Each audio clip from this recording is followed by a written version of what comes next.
Muito bom dia a todos. Quero primeiro cumprimentar aqui o Jorge Cajuru, o senador Sérgio Petacão e todos os demais presentes aqui, agradecer a oportunidade de me darem voz e de me concederem esta possibilidade de dar a minha versão dos factos. Vou fazer aqui uma declaração que até preparei para que não me esqueça de nada, porque é uma informação muito importante, porque eu sei que neste momento estão milhões de brasileiros a ouvir esta audiência e com expectativa em saber o que é que um cidadão europeu está a fazer aqui. O facto de eu estar aqui já é gravíssimo, porque eu não sou brasileiro, eu sou português. Eu não deveria estar aqui. Eu não deveria ter gasto imenso dinheiro para ter que estar aqui a defender a minha honra e a mostrar a versão dos factos de uma situação que eu passei e que não merecia ter passado. A situação ocorrida a 25 de fevereiro foi uma vergonha, e eu posso afirmar que foi uma vergonha que envergonha os brasileiros. Porquê? Porque eu recebi milhares de mensagens de brasileiros, de pessoas de bem, que me disseram, que me pediram desculpa. Pessoas importantes, desde senadores, deputados, pessoas do povo. Sérgio, desculpe pelo que lhe fizeram. Sérgio, desculpe ter sido tratado como um criminoso. E por isso mesmo é que eu posso afirmar que foi uma vergonha, porque foram os próprios brasileiros que o assumiram e que me pediram desculpa. E não foi apenas uma vergonha, mas também um incidente diplomático entre Portugal e Brasil, um país irmão, que ainda ontem comemorámos a descoberta aqui do Brasil. E só não teve mais repercussão este incidente diplomático porque, na altura, o primeiro-ministro de Portugal era um governo socialista que andou a fazer o L e que abafou completamente o caso. Porque se fosse hoje, com o governo de direita que está lá agora em Portugal, as coisas teriam sido muito, muito diferentes. E nesse aspecto, deixem-me relembrar, quem não sabe, esse governo de esquerda lá em Portugal caiu por corrupção. É incrível, as coincidências são incríveis. Mas como eu dizia, além de uma enorme vergonha, além desse incidente diplomático, esse episódio foi uma clara violação dos meus direitos enquanto cidadão livre. Porque depois de uma longuíssima e cansativa viagem de quase 10 horas, mal dormido, em jejum, tiraram-me o passaporte, levaram-me para dentro de uma delegacia, interrogaram-me várias horas sobre assuntos políticos e trataram-me como um criminoso. E eu fui o único, num terminal que tinha milhares de pessoas, todos entraram, apenas o português ficou retido. Um terminal que tinha milhares de pessoas antes, passados 30 minutos eu estava sozinho, com um silêncio ensurdecedor, sem saber o que é que me ia acontecer. Se me iam prender, se me iam deportar, se me iam levar para uma carrinha, o que é que me ia acontecer? Senti medo de não voltar a ver a minha família e de não voltar a ver os meus filhos. Como é possível eu, português, sentir isso a entrar num país como o Brasil? Eu ter tido medo, eu ter chorado sozinho naquele aeroporto? Não entendo. Mas o mais inacreditável é que nesse interrogatório perguntaram-me tudo menos as questões habituais que deviam ser perguntadas numa imigração. Em nenhuma altura, e retenham esta informação, em nenhuma altura me perguntaram nada sobre o visto de trabalho. Nada. A palavra visto não consta sequer do relatório do delegado.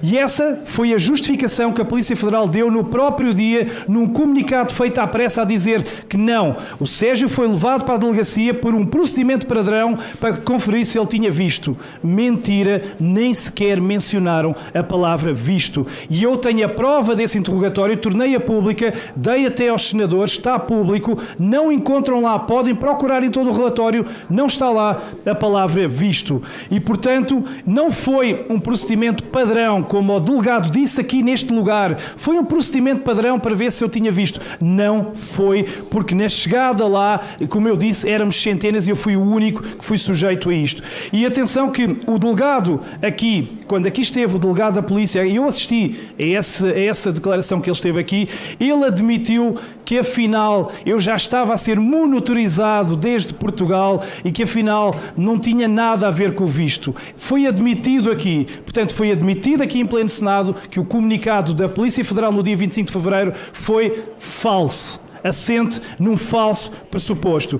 E, portanto, eu quero aqui perguntar como é que é possível uma instituição tão valorosa, com tanta gente de bem, que eu conheço muitos polícias federais maravilhosos, como é que uma instituição publica uma um comunicado falso no dia 25 de fevereiro. Isso não, eu tenho que bater nesta tecla, porque não podemos esquecer, foi falso. Não me perguntaram nada sobre o visto. Portanto, mentiram nesse dia 25. Eu sei que não gostam da palavra mentira, mas não há outro verbo, não há outro adjetivo para isto. Quero também dizer-vos que quem mente é porque está a fazer algo de mal. Eu, se tiver que mentir, é porque eu não estou a fazer as coisas bem. E para a Polícia Federal ter tido que mentir à pressa naquele dia 25, é porque algo de mal estava a fazer. E nessa questão do visto, eu volto a dizer, está comprovado no documento assinado pelo relatório, essa questão nem sequer se aplicava a mim. Porque eu, como cidadão português, eu podia entrar livremente no país, tinha 90 dias para estar aqui. Eu nem sequer vinha contratado por nenhuma entidade, não se aplicava. Ou seja, além da violação que me foi feita, da mentira que foi proferida no dia 25, mostraram desconhecimento da própria lei brasileira. Como é que é possível uma delegacia num aeroporto internacional onde eles próprios não sabem a lei? Não se aplicava a mim a questão do visto. Nem sequer de perto. Portanto, isto é gravíssimo, estamos a falar de uma Polícia Federal respeitada, com tanta gente de bem, e de uma potência que é o Brasil. O Brasil é do tamanho do continente europeu, quase, se for preciso, de imensos países. É uma potência. Não consigo entender. Fizeram isto a mim, que sou um simples repórter português, independente sou, e fizeram isto pelas minhas opiniões. Mas atenção, que eu já assisti lá em Portugal à entrada de ditadores sanguinários neste país, como Maduro, e não foram sujeitos a nenhuma entrevista. Não lhes perguntaram porque é que atrocidam o seu povo lá no seu país. Mas o repórter independente Sérgio Tavares é-lhe perguntado coisas sobre o 8 de janeiro, sobre Flávio Dino, sobre Alexandre de Moraes. Não consigo entender, sinceramente eu não consigo entender. Eu pergunto porque é que a opinião de um cidadão português incomoda tanto a Polícia Federal.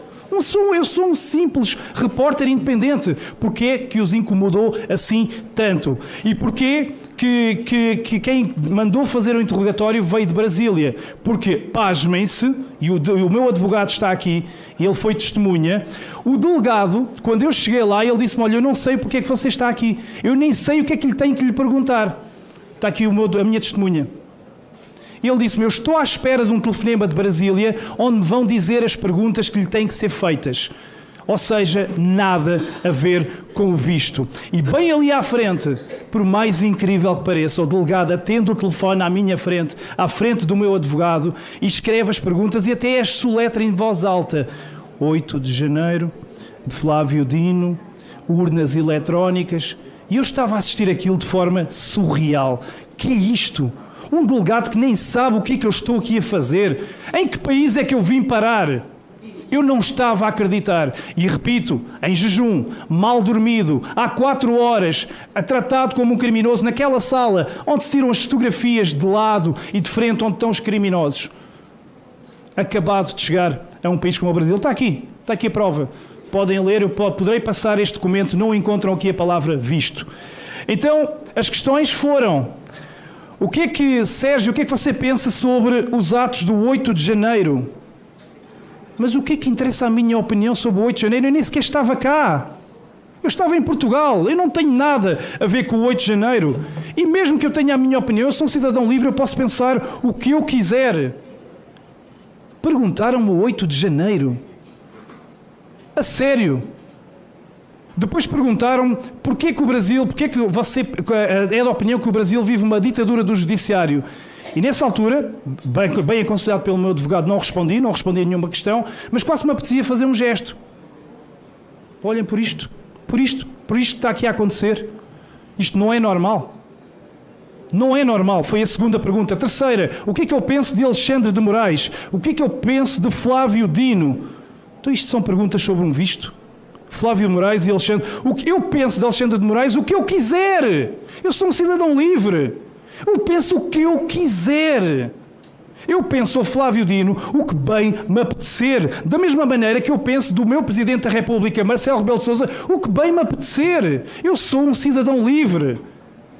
A Polícia Federal não tem nada a ver com o que eu penso sobre eles. Nada a ver. Bem, sobre imensas outras questões aqui da atualidade política que eu nunca irei entender. Para mim foi, e para terminar, pura perseguição política. Eu tenho a certeza que se eu em Portugal tivesse uma opinião ao contrário, se eu andasse a dizer que Bolsonaro era corrupto, se eu andasse a dizer que ele devia ter sido assassinado com a facada, se eu andasse a dizer que Lula nunca me roubou, se eu dissesse isto, eu tenho a certeza que eu tinha entrado no aeroporto sem problema nenhum.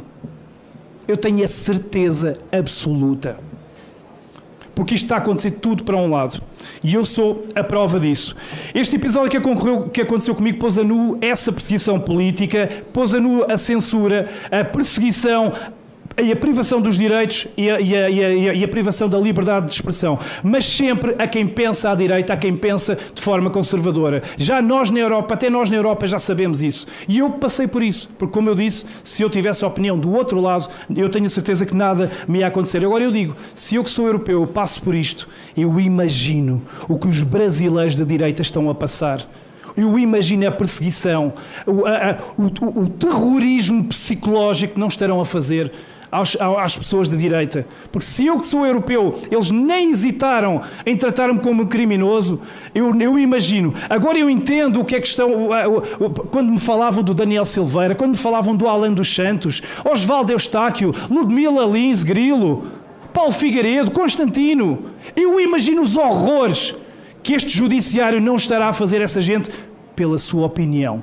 Pelo que eles dizem pela boca e pelo que eles pensam. Nunca os vi roubar, nunca os vi estuprar ninguém, nunca os vi serem corruptos. Sempre os ouvi foi falar. Estão a ser tratados, eu imagino como é que eles estão a ser tratados. Se eu que sou europeu fui tratado como criminoso. Portanto, eu quero aqui dizer, e esta é a mensagem principal, que como esses muitos milhares estão a ser tratados como criminosos, em Portugal, no meu país, estão lá imensos jornalistas brasileiros escondidos de forma clandestina, com medo que lhes congelem as contas, com medo que tirem os passaportes, que persigam a sua família, que os matem, que lhes façam tudo e mais alguma coisa. Isto não é normal. Isto não é normal. Ter no meu país brasileiros jornalistas fugidos com medo não é normal. E eu sou a prova disso. Portanto, o que eu quero dizer é que eu sou livre para pensar o que eu quiser. E neste momento, eu já me apresento no Brasil não só como repórter que vem mostrar à Europa o que as televisões escondem, mas como prova viva, eu sou uma prova viva de perseguição política pela sua opinião. E, portanto, eu tenho o direito de dizer aquilo que eu bem quiser, porque, volto a repetir, sou um ser humano livre. E afirmo, aqui no Brasil está um regime que é uma ditadura e é um regime cobarde, porque quem censura os outros é cobarde. A censura é a arma dos cobardes. A mim, no dia 25 de fevereiro, quiseram-me intimidar, quiseram-me assustar, quiseram-me cancelar, quiseram-me deportar. Eu tenho informações que o grande objetivo era deportarem-me de volta, quiseram-me impedir de mostrar aquilo que as televisões não quiseram mostrar, porque as televisões em Portugal não mostraram nada sobre o 25 de fevereiro em São Paulo. Teve que ser o Sérgio Tavares a mostrar ao mundo inteiro. Portanto, quiseram impedir-me de fazer o meu trabalho de repórter independente. Não queriam que eu viesse mostrar essa manifestação, não queriam que eu viesse mostrar a ditadura, dar voz a quem está a ser alvo da perseguição, da censura, não queriam que eu mostrasse a vergonha a que se chegou em 2024 este país. Eu peço desculpa, meus irmãos brasileiros, por estar a dizer palavras tão fortes, mas não encontro outros adjetivos. Eu peço desculpa, eu amo este país porque tenho aqui já uma família que me tem recebido como um herói, como um irmão. Amo muito, muito este país, mas não tenho outra palavra que não seja vergonha. Este país está a bater no fundo, está num desespero onde os brasileiros já veem em mim quase a sua voz na Europa. Imaginem bem o desespero deste povo, onde um português sozinho já é a esperança de tantos milhares. Por isso é que fui subir no caminhão na Paulista, no Rio de Janeiro, e falei, porque as pessoas querem ouvir as vozes de fora. Já perceberam que aqui dentro não dá. Por isso é que temos aqui pessoas valorosas como a Bia Kicis, como aqui o meu amigo da Rondônia, como o Marcelo, como tantos outros, como o Eduardo Girão, Flávio, que correm o mundo a denunciar. Eu estive em Washington, estive em Bruxelas a denunciar com eles o que se passa. É desesperante. O que me fizeram é uma amostra do que está a acontecer aos brasileiros. brasileiros. É um regime onde monitorizam redes sociais de estrangeiros, comprovado e admitido pelo próprio delegado aqui, que tenham opiniões diferentes, porque se forem estrangeiros que defendam marxismo, comunismo e outras coisas assim, esses entram sem problema nenhum. É um regime que passa a vergonha no mundo inteiro de ser exposto o jogo sujo que as autoridades judiciais estão a fazer nas Big Techs, a manipularem as Big Techs, a manipularem a verdade e as eleições e o pensamento das pessoas através do Twitter, através do Instagram e do Facebook. Está provado. Não sou eu que estou a dizer. Está provado. E está tudo provado. Manipulação completa. Mais, fizeram-no também com o seu braço armado com a imprensa. Sabemos o que é que aconteceu nas eleições de forma tendenciosa aqui. E é sempre para a direita. Sempre para a direita. É um regime que castiga pessoas inocentes com penas de prisão de 17 anos para crimes orquestrados por eles próprios. Eles próprios. E sim, estou a falar do 8 de janeiro. Por mais que tentem esconder os infiltrados, que apaguem imagens do 8 de janeiro, que mintam, a verdade prevalece sempre. Não vão conseguir esconder, e até em Portugal já sabemos que o 8 de janeiro foi orquestrado por eles próprios, que deram água aos próprios infiltrados, abriram as portas e abriram caminho para uma das maiores ciladas e vergonhas da história. Eles agora sabem que estão a ser expostos. Eles sabem o que fizeram nesse dia e por saberem o que fizeram nesse dia que fizeram questão de me interrogar sobre o 8 de janeiro. Está aqui. 8 de janeiro. Porque eles sabem a mentira que foi esse 8 de janeiro. E por isso estão a condenar pessoas inocentes a 17 anos de prisão, pessoas que nem sequer entraram dentro dos edifícios, que estavam em frente aos quartéis, só para servirem de exemplo para atemorizarem os outros. Eles têm também sangue nas mãos de patriotas, por causa dessa cilada, dessa mentira, morreram, como o Clériston. Tantos inocentes, eles têm muito sangue nas mãos. Este é um regime onde os seus intervenientes lá, no judiciário, orgulham-se de dizer que derrotaram o bolsonarismo. O que é isto? Um país onde ministros dizem que derrotam uma vertente política. Não se admite. Eles perseguiram e perseguem o homem mais amado do Brasil, afastaram ilegitimamente Bolsonaro da política porque sabem que ele tem o povo do lado dele. E atenção, a Bolsonaro nunca ninguém poderá chamar de ladrão.